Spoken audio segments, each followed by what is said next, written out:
আজকে আমরা 25শে বৈশাখের দিনে আমাদের বিশ্বকবি নোবেল পুরস্কার বিজয়ী রবীন্দ্রনাথের জন্ম জয়ন্তীতে আজকে আমরা এসেছি এখানে। জয়ন্তীর প্রোগ্রাম আমাদের হয়েছে আমাদের দিঘির পাড়ে। তারপর আমাদের মহকুমা শাসক সম্মানিত দেবযানী চৌধুরী মহোদয় এসছেন। পুর পরিষদের চেয়ারপারসন মিতালি রানী দাস মহোদয় রয়েছেন, কাউন্সিলর সঞ্জিত কর রয়েছেন, এই এলাকার গণ্যমান্য ব্যক্তিত্ব যারা রয়েছেন, জগজ্জিৎ সেন, দিলীপ ভট্টাচার্য, অনেকেই রয়েছে, সুদর্শন রায়চৌধুরী, শঙ্কর ভট্টাচার্য, অনেকেই রয়েছেন। আমরা সবাই এই চন্দ্রপুর এলাকার যারা রয়েছেন অভিভাবকরা আমরা এখানে এসেছি।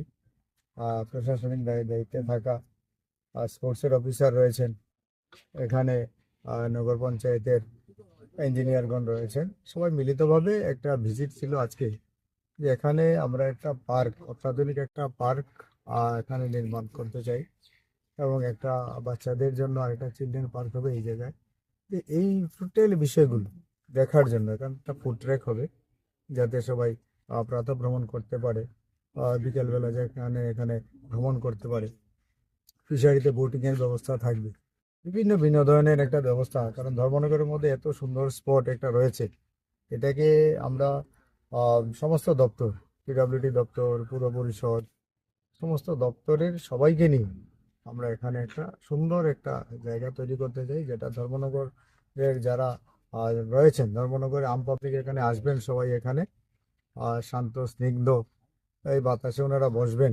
হ্যাঁ, এই জায়গাটা তৈরি করার জন্য আজকে এখানে আসা। পাশাপাশি যেহেতু আমরা এখানে এসডিএম ম্যাডাম সহ সমস্ত দপ্তরের আধিকারিকরা এসছেন, আমরা আমাদের এই এসপি কোয়ার্টারের পেছনেই স্পোর্টসের একটা জায়গা রয়েছে, সেই জায়গাটাও দেখা হয়েছে। এখানেও আগামী দিন কিছু করার জন্য পরিকল্পনা রয়েছে ত্রিপুরা সরকারের কাজে। এই কাজগুলির জন্যই আজকে আমাদের এখানে আসা, কারণ আমরা সবাই মিলে ধর্মনগরকে উন্নত ধর্মনগরে রূপান্তরিত করতে চাই। আরই প্রথম ধাপ বলতে পারেন আজকে এখানে এই দেখার মাধ্যমে শুরু হচ্ছে, এবং খুব আমার বিশ্বাস যে আমরা সবাই মিলে খুব তাড়াতাড়ি কাজটা শুরু করতে পারবো এবং ধর্মনগরবাসীকে আমরা একটা নতুন কিছু উপহার দিতে যাচ্ছি।